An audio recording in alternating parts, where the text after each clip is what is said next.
أعوذ بالله من الشيطان الرجيم.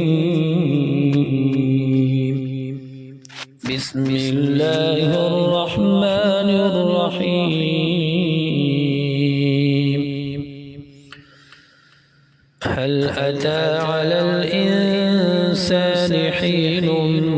من الدهر لم يكن شيئا مذكورا إنا خلقنا الإنسان من نطفة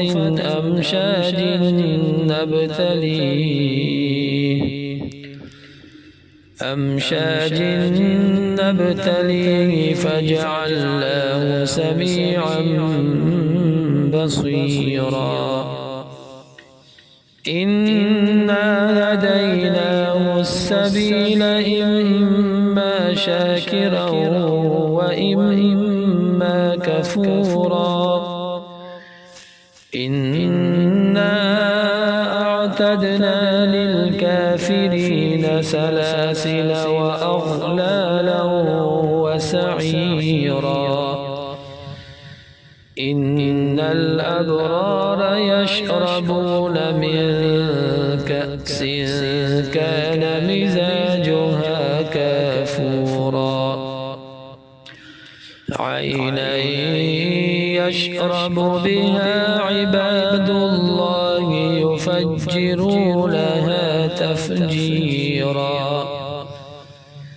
يوفون بالنذر ويخافون يوما كان شره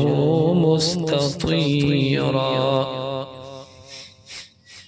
ويطعمون الطعام على حبه مسكينا ويتيما وأسيرا إنما نطعمكم لوجه الله لا نريد منكم جزاء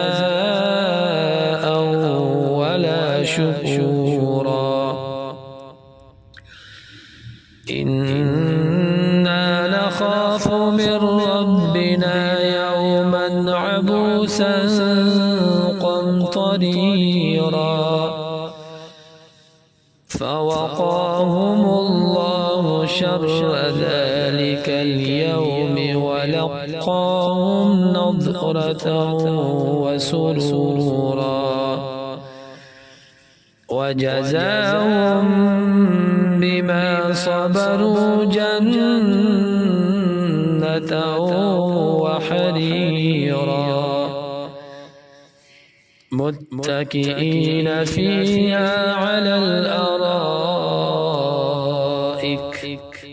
لا يرون فيها شمسا ولا زمهريرا ودانية عليهم ظلالها وذللت قطوفها تذليلا ويطاف عليهم بآنية من فضة وأكواب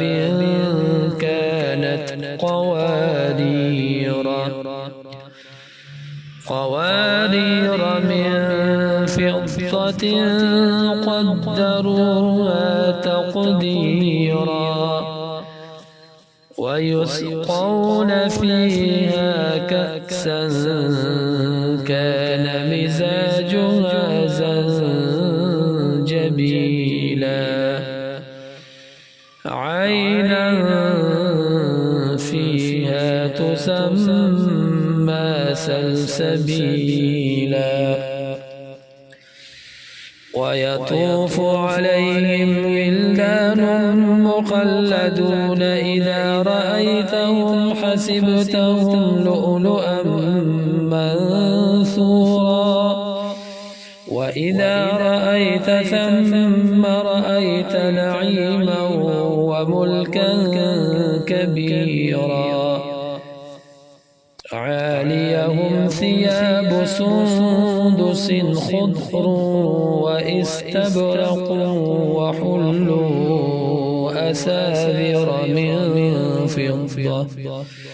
وسقاهم ربهم شرابا طهورا إن هذا كان لكم جزاء وكان سعيكم مشكورا إنا نحن نزلنا عليك القرآن تنزيلا فاصبر لحكم ربك ولا تطع منهم آثما أو كفورا واذكر اسم ربك بكرة وأصيلا ومن الليل فاسجد له وسبحه ليلا طويلا إن هؤلاء يحبون العاجلة ويذرون وراءهم يوما ثقيلا نحن خلقناهم وشددنا أسرهم وإذا شئنا بدلنا أمثالهم تبديلا إن هذه تذكرة فمن شاء اتخذ إلى ربه سبيلا وما تشاءون إلا أن يشاء الله إن الله كان عليما حكيما يدخل من يشاء في رحمته والظالمين أعد لهم عذابا أليما صدقت يا رب العالمين.